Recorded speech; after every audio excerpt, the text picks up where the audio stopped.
Paris, fim dos anos 1940. A guerra tinha terminado, mas a cidade ainda carregava marcas que não aparecem em fotos, paredes remendadas, prateleiras vazias em alguns comércios e uma pressa estranha de voltar ao normal, como se o normal fosse um abrigo. Numa tarde fria, gente entra e sai de uma livraria no Quartier Latin com o mesmo gesto automático de sempre, tirando as luvas, soprando as mãos, procurando alguma coisa que faça o mundo parecer inteligível de novo. E então, entre romances, jornais e ensaios, surge um livro pesado, de capa sóbria, com um título que parece simples demais para o estrago que vai causar. O que pode haver de tão perigoso num livro de filosofia sobre mulheres? Por que um volume que exige paciência, que pede concentração, de repente vira assunto de mesa de café, de editorial, de sermão, de cochicho?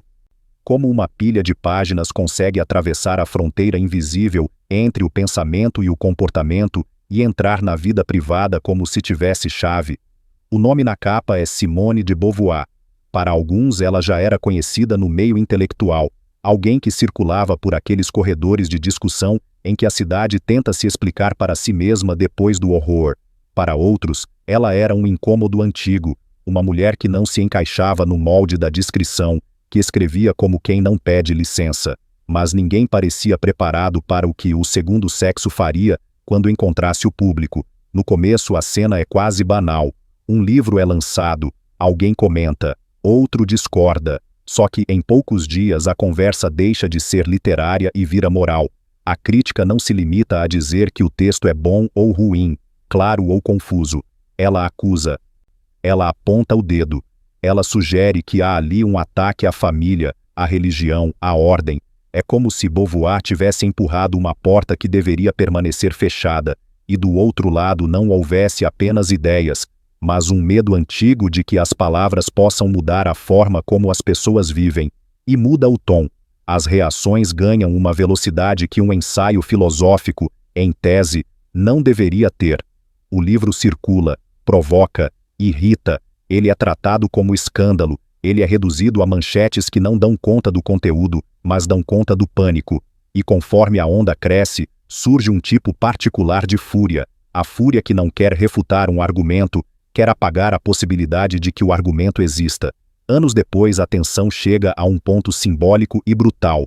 Em 1956, a obra entra no Index Librorum Prohibitorum, a lista de livros proibidos pela Igreja.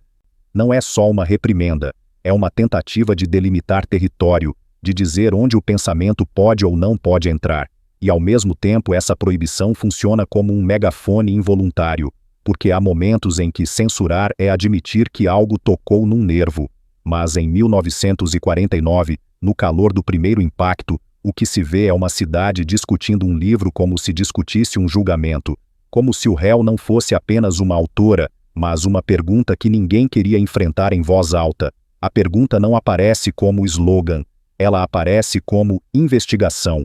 O que faz alguém ser reconhecido como mulher? O que nessa categoria é corpo e o que é construção? O que é destino e o que é costume? E, sobretudo, quem ganha quando o costume se apresenta como destino? É aí que a história deixa de ser apenas sobre um lançamento editorial e vira outra coisa, porque o segundo sexo não tenta apenas descrever a condição feminina como um tema, ele trata a condição feminina como um mecanismo de poder. Beauvoir pega uma ideia que parecia natural, quase inevitável, e vira do avesso. Ela sugere que aquilo que muita gente chama de feminino não é uma essência que brota do corpo, mas uma forma de organização social, um molde repetido tantas vezes que passa a parecer verdade da natureza.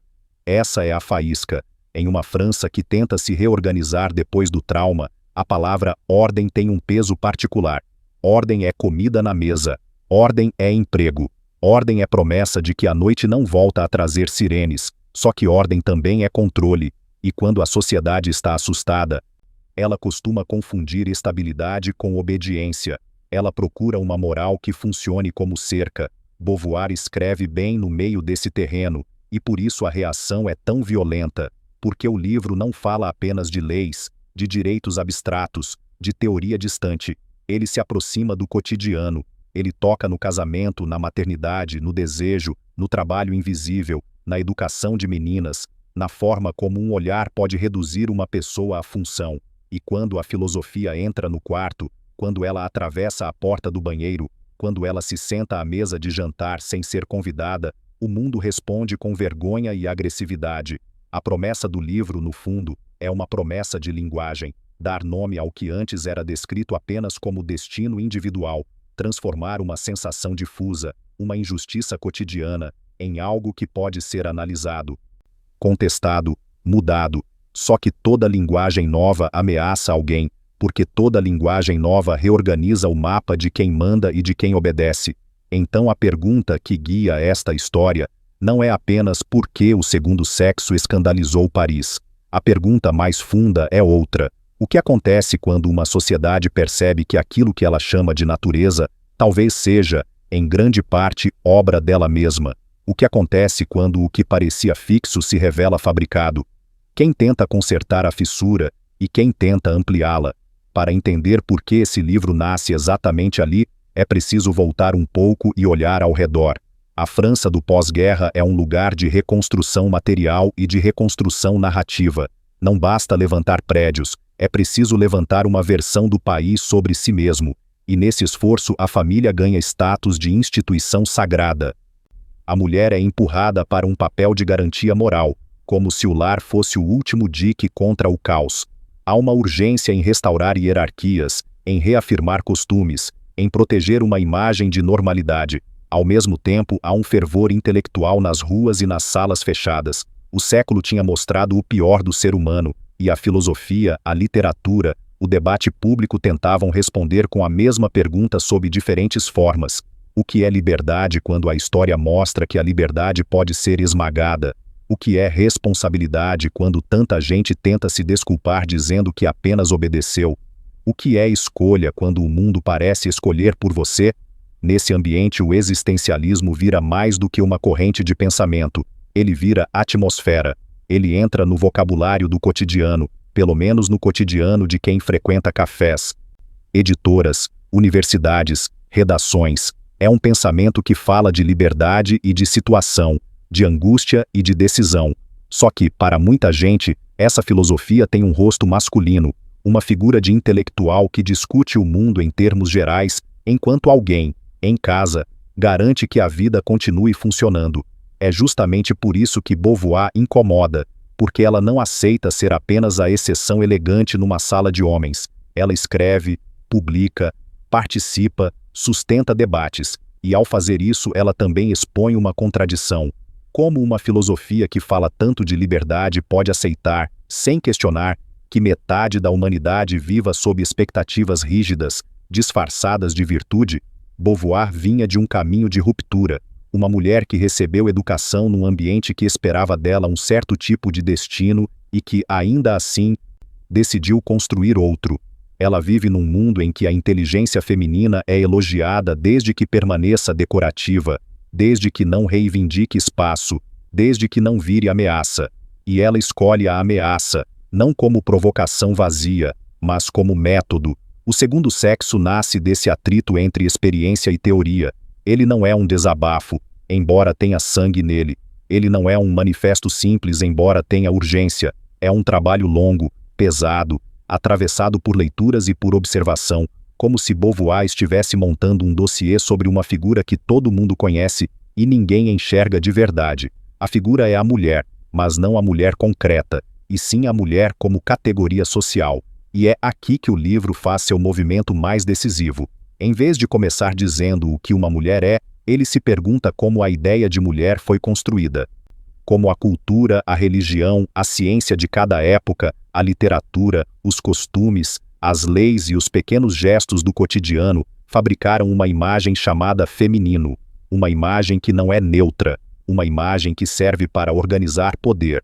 O mecanismo central que Beauvoir expõe é o de transformar a mulher em outra coisa em relação ao homem, não como uma pessoa inteira, mas como o outro. O homem aparece como medida, como padrão, como sujeito. A mulher aparece como variação, como complemento, como exceção, como desvio. Ela é definida menos pelo que é e mais pelo que representa para alguém. E quando alguém é definido assim, por espelho, por comparação, por função, a própria vida perde espaço para virar papel. Essa não é uma ideia que fica apenas no plano abstrato, ela se traduz em coisas pequenas e repetidas, em quem fala primeiro, em quem é interrompida, em quem serve o café e quem é servido, em quem pode errar e ainda ser respeitado, e quem erra e vira prova de incapacidade, em como um menino é encorajado a explorar o mundo, enquanto uma menina é treinada a caber nele. Só que numa sociedade que está tentando se convencer de que voltou ao normal, ouvir isso soa como insulto, porque coloca em suspeita aquilo que parecia virtuoso, coloca em suspeita a maternidade tratada como destino inevitável, coloca em suspeita o casamento apresentado como coroação da vida feminina, coloca em suspeita a ideia de que a moral depende da obediência das mulheres, e quando a moral se sente ameaçada, ela vira arma. A crítica ao livro não se contenta em discordar, ela tenta desqualificar a autora como pessoa, tenta sexualizar, ridicularizar, reduzir. Por quê? Se você reduz a autora à caricatura, você não precisa encarar o argumento, você transforma uma investigação sobre poder num ataque pessoal, num escândalo de costumes, e assim protege o sistema sem precisar defendê-lo racionalmente. Ainda assim, o livro escapa. Ele escapa porque toca em algo que muita gente reconhece sem saber nomear. Ele escapa porque não oferece apenas indignação, oferece estrutura. Ele mostra que aquilo que parece íntimo, privado, individual, tem raízes sociais profundas. E quando você percebe isso, você nunca mais olha do mesmo jeito para o que parecia normal. Ao mesmo tempo, há um detalhe que torna tudo ainda mais explosivo. O Segundo Sexo é um livro erudito. Ele exige fôlego, ele se apoia em filosofia, em história, em literatura, em observação. Só que ele fala de coisas que as pessoas sentem na pele. E essa combinação é rara e perigosa, porque um livro que fica restrito à academia pode ser ignorado, mas um livro que traz a academia para dentro da vida cotidiana vira um inimigo real para quem vive de controlar o cotidiano. Então, em 1949, Paris não reage apenas a um texto, Paris reage a uma ameaça de reorganização simbólica. Uma cidade que tenta recompor a própria imagem se vê obrigada a olhar para uma estrutura antiga, ainda funcionando, ainda operando, como uma máquina silenciosa, a máquina que fabrica feminilidade e cobra das mulheres que habitem essa fabricação, como se fosse verdade do corpo. E é desse ponto que a história parte. Um livro numa livraria, uma discussão que cresce, uma sociedade que se sente invadida dentro de casa, uma autora que decide, com frieza e coragem, tratar o que todo mundo chama de natural como se fosse um caso a ser investigado. Se a mulher foi transformada em ideia, quem está segurando o molde? E quando alguém tenta quebrá-lo, por que o barulho assusta tanto? Há um instante, depois que um livro chega às mãos do público, em que ele ainda é apenas um objeto, papel, cola, tinta, um volume que pode ficar esquecido numa estante ou servir de apoio para um cinzeiro. O Segundo Sexo não teve esse luxo. Ele mal respira fora da gráfica e já vira outra coisa, um acontecimento que não cabe no espaço reservado aos livros. O ponto de virada acontece quando o texto deixa de ser lido como ensaio e passa a ser sentido como afronta. Não é mais uma discussão sobre ideias, é um julgamento sobre comportamentos. As páginas de Beauvoir começam a circular como se fossem prova de um crime. Crime contra a decência, contra o casamento, contra a ordem recém-restaurada. E de repente o debate se desloca do campo em que argumentos deveriam enfrentar argumentos para um terreno em que o que importa é envergonhar, acusar, enquadrar. Porque há uma diferença entre discordar de uma tese e temer a pergunta que a tese abre. E o livro abre uma pergunta que não fica dentro da filosofia. Ela atravessa a sala e entra no quarto. Ela atravessa a rua e entra na igreja. Ela atravessa a escola e entra na cozinha. Ela faz com que mulheres se reconheçam em descrições que pareciam privadas demais para serem ditas em voz alta, e faz com que homens percebam que o que sempre foi apresentado como natural talvez seja, em parte, um acordo social muito bem policiado. É aí que a reação vira mecanismo. A imprensa, os moralistas, certos setores religiosos e parte da opinião pública se movem como se estivessem respondendo a um incêndio. O livro é rotulado com palavras que pretendem encerrar a conversa antes que ela comece. O conteúdo é reduzido a insinuações. A autora é atacada não pelo que demonstra, mas por quem é, como se a vida dela pudesse anular o raciocínio, como se, ao transformar Beauvoir numa figura suspeita, fosse possível transformar o próprio tema em algo sujo. Só que essa estratégia revela o medo, porque se fosse apenas uma obra difícil, bastaria ignorar. Mas há um pânico particular quando a filosofia parece oferecer uma chave para entender a própria vida. E o segundo sexo oferece exatamente isso, um vocabulário para enxergar a desigualdade como estrutura, não como azar individual. O livro toca em lugares em que a sociedade do pós-guerra queria silêncio. Ele fala de maternidade sem reverência automática, fala de casamento sem aceitar que seja o fim do caminho, fala de desejo e de prazer sem pedir desculpas por existir, fala de trabalho doméstico como repetição que consome tempo e energia e não como vocação angelical. E ao fazer isso, ele obriga a França a olhar para uma contradição incômoda. A mesma cultura que se orgulha de pensar a liberdade sustenta no cotidiano uma engenharia de limites para as mulheres. No entanto, o efeito mais perigoso não está na provocação explícita, e sim no deslocamento silencioso que o livro provoca em quem lê. Porque depois de certas páginas, você começa a observar a vida como se estivesse vendo os bastidores. O elogio vira instrução, a gentileza vira cobrança. A tradição vira argumento de autoridade, a piada vira disciplina. E quando muita gente começa a ver os bastidores ao mesmo tempo, a fachada treme. Essa tremedeira tem um custo. Há tentativas de interdição moral. Há tentativas de enquadrar a obra como ameaça pública. E alguns anos depois, a inclusão no Index Librorum Prohibitorum cristaliza esse impulso de controle, como se fosse possível proteger a ordem proibindo um pensamento. Só que a história tem uma ironia recorrente. Em muitos casos, a censura funciona como selo de importância. O livro deixa de ser apenas um livro e vira símbolo de um conflito sobre quem pode nomear o mundo. Então o ponto de virada não é um único ataque, uma única crítica, uma única proibição.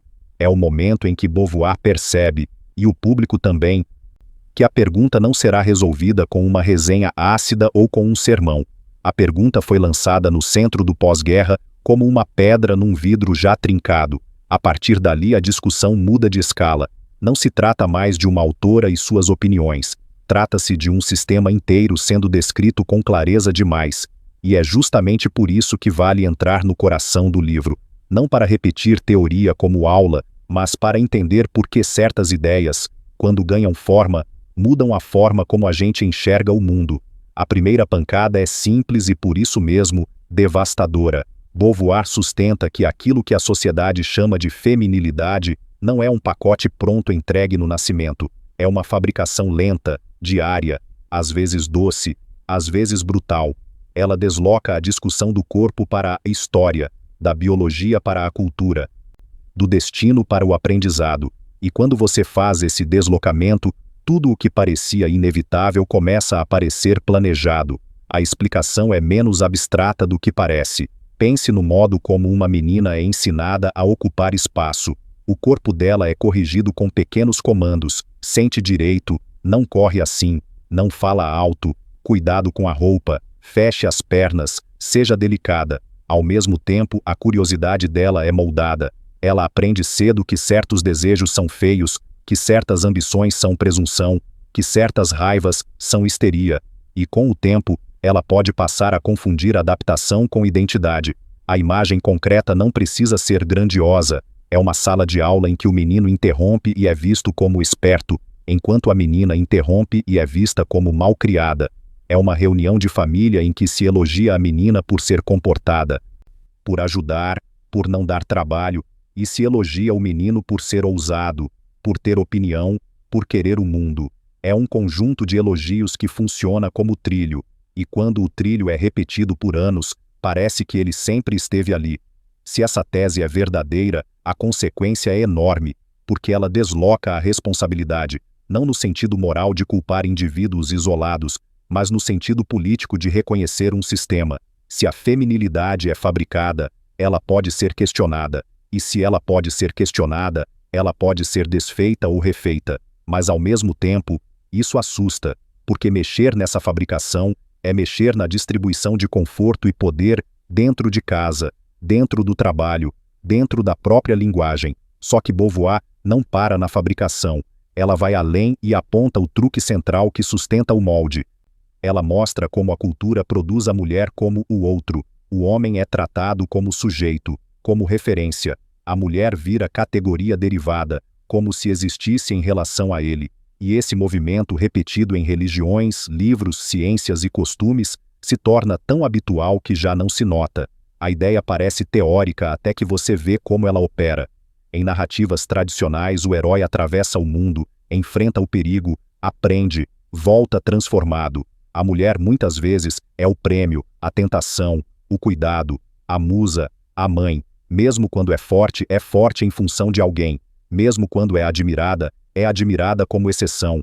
E quando alguém é colocado nessa posição de outro, o que se espera dela não é projeto, é serviço. Não é liberdade, é adequação. O exemplo mais cotidiano é o mais cruel. Uma mulher entra numa sala e, antes de ser pessoa, é corpo avaliado. Ela é reduzida à aparência, idade, desejabilidade, decoro. É como se a presença dela viesse com uma legenda invisível que tenta antecipar o valor dela para os outros. E quando isso acontece, ela pode passar a se olhar com os olhos do mundo, como se estivesse sempre se observando por fora. O outro não é apenas uma posição social, o outro vira uma prisão interna. A consequência desse mecanismo é que a desigualdade não precisa de violência explícita o tempo todo. Ela se instala por definição. Se um é o sujeito e o outro é o outro, então um decide e o outro acompanha. Um interpreta e o outro é interpretado. Um fala e o outro é falado. E é aí que a dominação ganha a aparência de normalidade, como se fosse apenas a forma natural das coisas. Mas Beauvoir sabe que a cultura não sustenta uma hierarquia só com conceitos. Ela precisa de mitos. E aqui entra uma das críticas mais famosas do livro, a denúncia do mito da eterna feminina. A ideia de que existe um feminino eterno, misterioso, imutável, quase sagrado. Um feminino que seria, ao mesmo tempo, pureza e tentação, acolhimento e perigo. Um feminino apresentado como natureza, quando na verdade funciona como ferramenta. A explicação é direta. Se você convence uma sociedade de que existe uma essência feminina, você não precisa justificar por que certas mulheres são mantidas em certos lugares. Basta apontar para a essência e dizer, é assim. A essência vira jaula dourada. Ela transforma expectativas em destino. Ela transforma obrigação em vocação. E como toda jaula dourada, ela é vendida como privilégio. Você é especial. Você é diferente. Você é necessária. Só que o preço dessa diferença é a limitação. A imagem concreta desse mito aparece em 1000 formas, em anúncios que vendem felicidade como cozinha brilhante, em revistas que descrevem o amor como uma carreira, em conselhos que tratam o corpo feminino como propriedade a ser administrada com cautela, em elogios que exaltam sacrifício como prova de caráter, em histórias em que a mulher boa é a que aguenta, perdoa, espera, e a mulher ruim é a que quer demais. Se o mito se mantém, ele molda gerações. Ele define quem pode desejar e quem deve ser desejada, quem pode ir embora e quem deve ficar, quem pode falhar e quem deve ser impecável. E quando alguém tenta quebrar o mito, a reação costuma ser feroz, porque quebrar o mito é tirar o verniz poético de uma estrutura de controle. Ainda assim, Beauvoir não cai numa armadilha simplista de negar o corpo. Ela não finge que biologia não existe. O que ela questiona é a transformação do corpo em destino social. Ela separa o fato físico da interpretação cultural. E essa separação é libertadora porque devolve complexidade ao que havia sido reduzido. O exemplo aqui é quase sempre invisível porque foi naturalizado. A capacidade de gerar filhos por si só não explica por que uma mulher deve abandonar um projeto próprio. A diferença corporal por si só não explica por que o mundo trata o homem como padrão e a mulher como variação. Só que, quando a sociedade cola uma coisa na outra, ela cria uma narrativa que se apresenta como ciência e funciona como regra. A consequência dessa separação é que ela desmonta justificativas. Ela impede que a desigualdade se esconda atrás de palavras como natureza e instinto, e quando essas palavras deixam de proteger o sistema precisa se defender com moral, com tradição, com medo. É aí que a discussão volta para o cotidiano com ainda mais força. E então Beauvoir chega num ponto que para muita gente é o mais incômodo.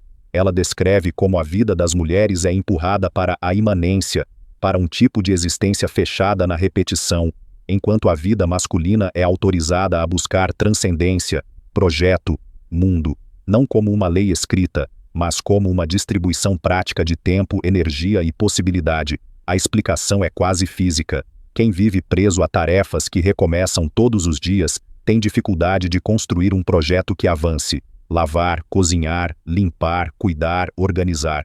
Quando termina, começa de novo. E não é que essas tarefas sejam indignas. O problema é quando elas são impostas como destino exclusivo e invisível, sem reconhecimento e sem alternativa, enquanto o outro lado recebe o privilégio do tempo contínuo, do silêncio necessário para criar, estudar, trabalhar, produzir, ser alguém fora de casa.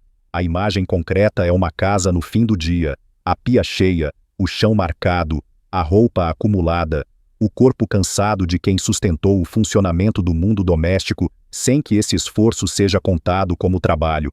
Do outro lado, alguém senta, descansa, abre um livro, pensa no futuro, planeja. E ao longo de anos, essa diferença de tempo vira diferença de vida. Um acumula experiências e autonomia, o outro acumula exaustão e dependência. Se essa análise é verdadeira, a consequência atinge o centro da ideia de liberdade, porque liberdade não é só um conceito bonito, ela depende de condições, depende de acesso a dinheiro, a educação, a espaços de decisão. Depende de não estar aprisionado numa rotina que consome tudo.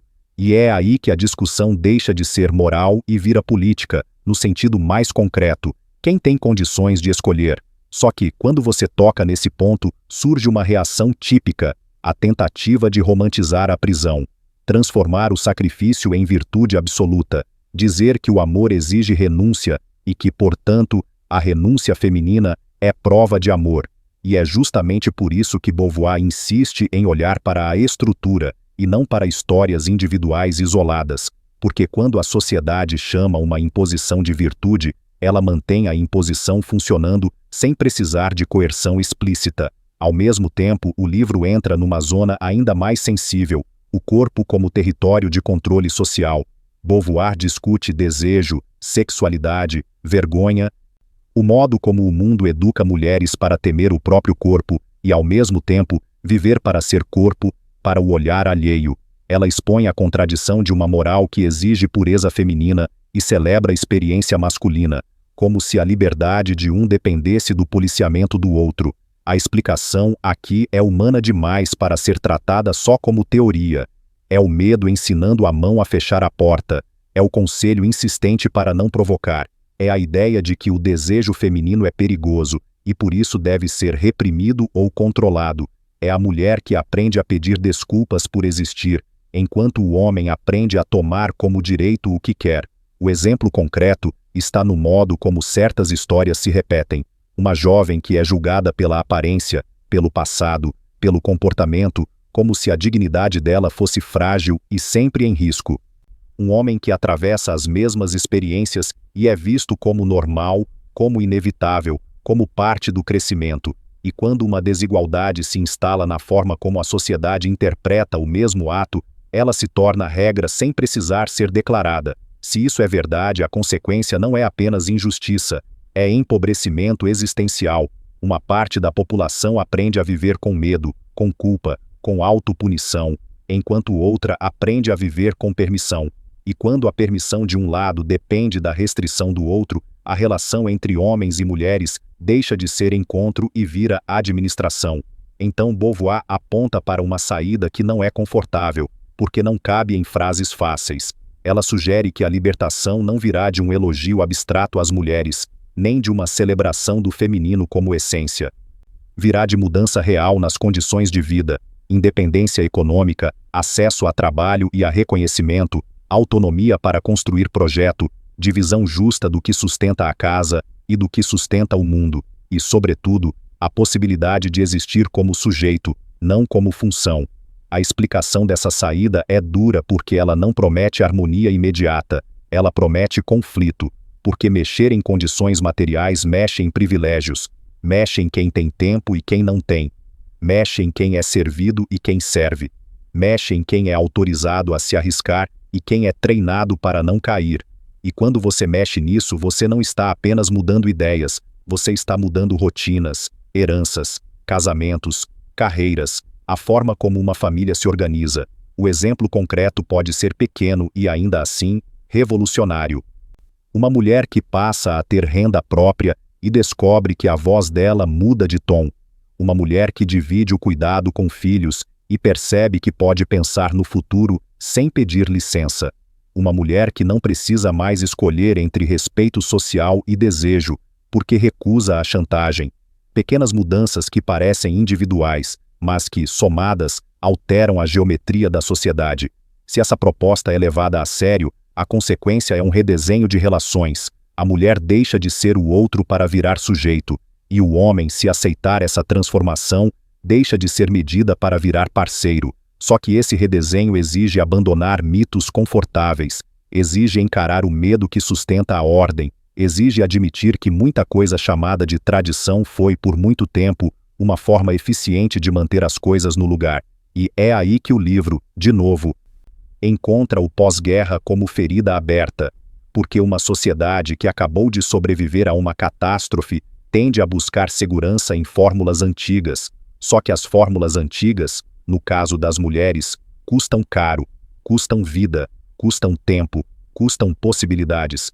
Então, quando o segundo sexo expõe a fabricação da feminilidade, o mecanismo do outro, o mito da eterna feminina, a prisão da repetição e o controle do corpo, ele não está apenas descrevendo uma injustiça, ele está oferecendo um mapa de como o poder se infiltra no cotidiano sem precisar gritar, um mapa de como a ordem pode ser uma forma de medo, um mapa de como a liberdade, para existir, precisa ser mais do que uma palavra bonita, mas um mapa tem um efeito inevitável, ele mostra saídas, e quando uma saída aparece, quem se beneficia do labirinto começa a dizer que a saída é imoral, perigosa, impossível. O que acontece com uma ideia quando ela deixa o livro e entra no mundo? Ela se torna ferramenta, sim, mas também se torna alvo, e no caso de O Segundo Sexo ela se torna um campo de batalha em que quase ninguém quer apenas compreender. Muita gente quer vencer, quer domesticar, quer usar, quer destruir. A controvérsia começa com a forma mais conhecida de reação, a caricatura.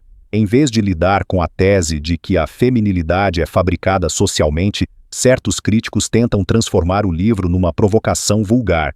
Em vez de discutir o mecanismo do outro, preferem insinuar que Beauvoir estaria atacando a própria ideia de amor ou negando qualquer diferença entre homens e mulheres, ou querendo substituir a vida familiar por uma guerra permanente entre sexos. É uma deformação útil, porque uma tese deformada é mais fácil de rejeitar. Só que a deformação não nasce apenas de má fé. Ela também nasce da defesa instintiva. Quando um livro sugere que você participa, mesmo sem perceber, de uma estrutura de poder, a primeira reação pode ser negar. Não porque você seja mal intencionado, mas porque admitir dói. Dói reconhecer que uma piada repetida por anos tem efeito de disciplina. Dói reconhecer que um elogio aparentemente inocente pode ser uma forma de enquadramento. Dói perceber que a normalidade, às vezes, é apenas a vitória da repetição. É aí que a resistência ganha formatos diferentes. Há a resistência moral, que tenta tratar o tema como pecado. Há a resistência intelectual, que tenta desqualificar o livro como panfleto, mesmo quando ele é um trabalho amplo e argumentativo. Há a resistência social, que reduz a autora à vida privada, como se a biografia servisse para invalidar a análise. E há uma resistência mais sutil, talvez a mais eficiente, a resistência que concorda com uma parte do diagnóstico, mas se apressa em dizer que nada disso serve para o presente, que já passou, que agora é diferente, que hoje todo mundo escolhe. No entanto, essa última forma de resistência costuma esconder uma armadilha. Quando você diz que a desigualdade já acabou, Você transforma qualquer crítica atual em exagero, em vitimismo, em nostalgia ideológica, e assim você preserva o conforto do status quo sem precisar discutir como ele funciona. Ao mesmo tempo, o livro começa a ser apropriado por leituras que simplificam a própria complexidade de Beauvoir.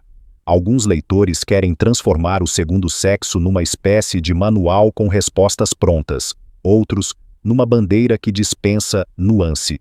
E nesse processo, a autora corre o risco de virar símbolo plano, reduzida a uma frase famosa que circula como senha, enquanto a arquitetura inteira do argumento se perde.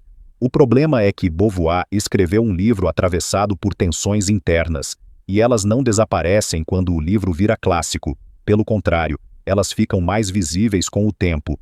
Uma dessas tensões é a relação entre liberdade e condição.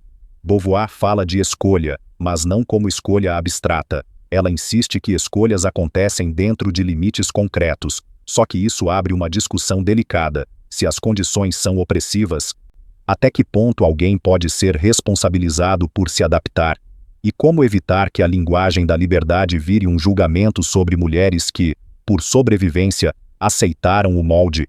Essa contradição aparece como ferida, porque a sociedade muitas vezes cobra das mulheres a coragem que ela mesma tentou impedir que elas desenvolvessem. Ela pede autonomia e ao mesmo tempo pune a autonomia. Ela pede independência e ao mesmo tempo dificulta a independência. E quando a independência não vem, ela culpa o indivíduo. Beauvoir tenta escapar dessa armadilha, mas o debate em torno do livro nem sempre consegue. Outra tensão é a forma como a cultura, ao longo do tempo, tenta inverter a crítica do mito da eterna feminina e transformá-la em mercadoria. O mercado aprende rápido. Ele aprende a vender liberdade como estilo. Ele aprende a vender autonomia como produto. Ele pega a linguagem da emancipação e a devolve como consumo, como imagem, como performance. Em vez de desmontar o molde, ele cria um molde novo com embalagem moderna. E é aí que o livro, lido no presente, encontra algo inquietante, porque há momentos em que a sociedade parece ter trocado a antiga jaula por uma vitrine. Antes a mulher era cobrada para ser discreta, recatada, silenciosa. Agora, em certos espaços, ela é cobrada para ser impecável, produtiva, desejável, feliz, sempre pronta. A cobrança muda de roupa, mas mantém o núcleo, a vida feminina como obrigação de cumprir expectativas alheias. Há também o ponto em que Beauvoir foi atacada e continua sendo atacada por supostamente negar a experiência concreta do corpo. A crítica aparece com diferentes tons, em diferentes épocas, mas ela se repete. Como falar de construção social sem apagar diferenças biológicas? Como falar de mulher como categoria sem ignorar que mulheres são diferentes entre si? Essa pergunta não é trivial, e parte da polêmica vem justamente do fato de que o debate sobre gênero se expandiu e se tornou mais complexo com o tempo. O segundo sexo oferece um eixo poderoso para pensar poder e fabricação cultural, mas não resolve sozinho todas as disputas que viriam depois, nem pretende ser um texto fechado em si mesmo. E é aí que muitas leituras mal intencionadas tentam criar um falso dilema.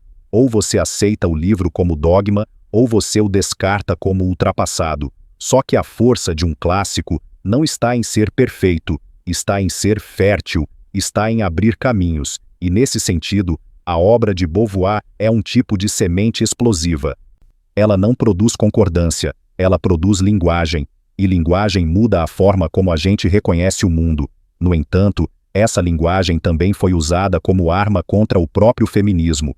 Em diferentes momentos, críticos tentaram reduzir o movimento a uma caricatura de ódio, como se a denúncia da desigualdade fosse rancor pessoal, ou tentaram enquadrar qualquer crítica às estruturas de gênero como ataque à maternidade, à família, ao amor, à feminilidade em si. Como se dizer que o molde é imposto significasse dizer que ninguém pode escolher viver de determinada maneira.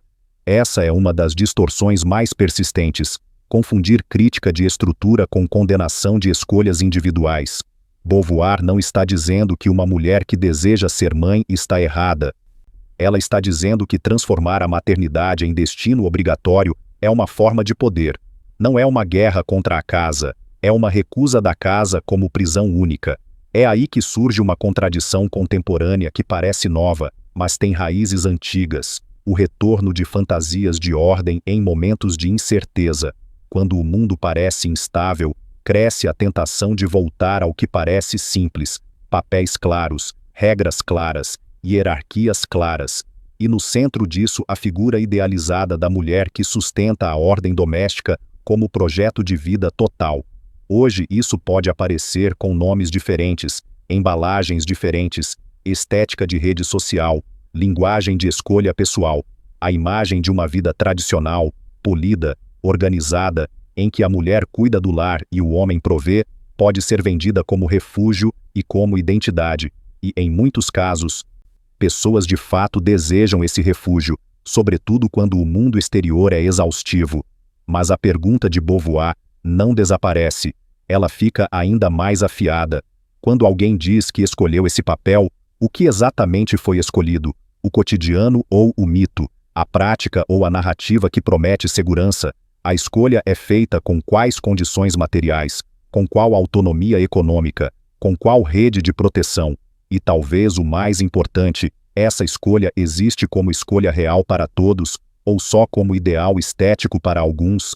Ao mesmo tempo, debates sobre trabalho de cuidado, sobre quem sustenta a vida invisível, sobre quem interrompe carreira, sobre quem carrega a carga mental do cotidiano, continuam atravessando famílias e sociedades inteiras. O que Beauvoir descreveu como repetição que prende, não desapareceu, ele se reorganizou.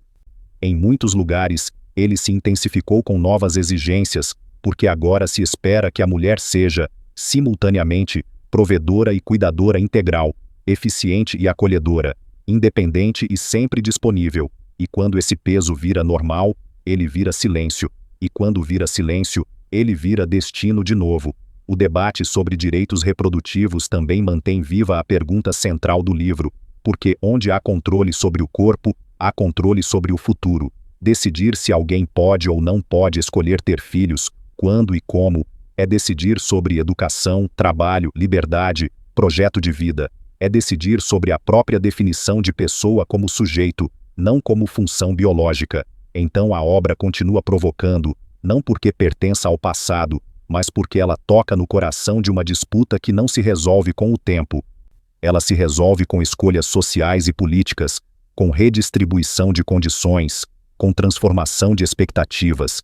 E é justamente por isso que ela continua sendo amada e odiada, celebrada e distorcida, usada como referência e como espantalho. No entanto, há um risco quando uma obra vira monumento. A gente começa a tratá-la como coisa pronta, como símbolo fixo, como peça de museu. E o segundo sexo não é um museu, é uma pergunta em movimento. A pergunta não é apenas sobre mulheres, é sobre poder, sobre como o poder se esconde em ideias bonitas, sobre como uma sociedade fabrica papéis e depois finge que eles nasceram com a pessoa. E quando você volta à cena inicial, a Paris de 1949, o que você vê não é apenas uma cidade discutindo filosofia, você vê uma cidade defendendo a própria estrutura. Você vê uma sociedade tentando manter intacta a fronteira entre o que pode ser pensado e o que deve ser vivido. E você vê uma autora atravessando essa fronteira com um livro que, para muitos, foi indecente justamente por ser lúcido. Hoje quase tudo é mais rápido, as discussões se espalham em minutos, as palavras viram hashtags, as ideias viram identidade, e a complexidade muitas vezes vira ruído. Ainda assim, o núcleo permanece. Quando alguém tenta dizer que a feminilidade é natural e, portanto, inevitável, Beauvoir continua sussurrando a mesma pergunta por trás do barulho: natural para quem? Inevitável a serviço de quê?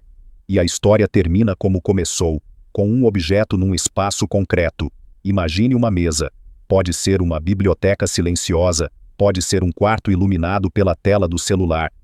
Pode ser uma livraria pequena com cheiro de papel e poeira. Sobre a mesa, um livro, pesado, antigo, mas estranhamente atual. Você abre, lê algumas páginas e percebe que ele não está apenas falando de um tempo distante. Ele está descrevendo um mecanismo que muda de máscara, mas não perde a mão. Lá fora, o mundo insiste em vender certezas, insiste em dizer o que é homem, o que é mulher, o que é família, o que é ordem, o que é moral. Insiste em transformar escolhas complexas em slogans simples. E no meio disso, a pergunta de Beauvoir continua atravessando a vida cotidiana, como uma luz que não deixa certos cantos ficarem escuros por muito tempo. No fim, talvez a maior heresia de O Segundo Sexo não tenha sido atacar a tradição, talvez tenha sido recusar a tradição como argumento final. Recusar a ideia de que as coisas são assim porque sempre foram assim, e trocar a obediência por uma investigação. Se aquilo que você chama de natureza foi, em parte, uma obra paciente do poder, o que mais na sua vida foi construído sem que você percebesse? E quando você percebe, o que você faz com essa percepção?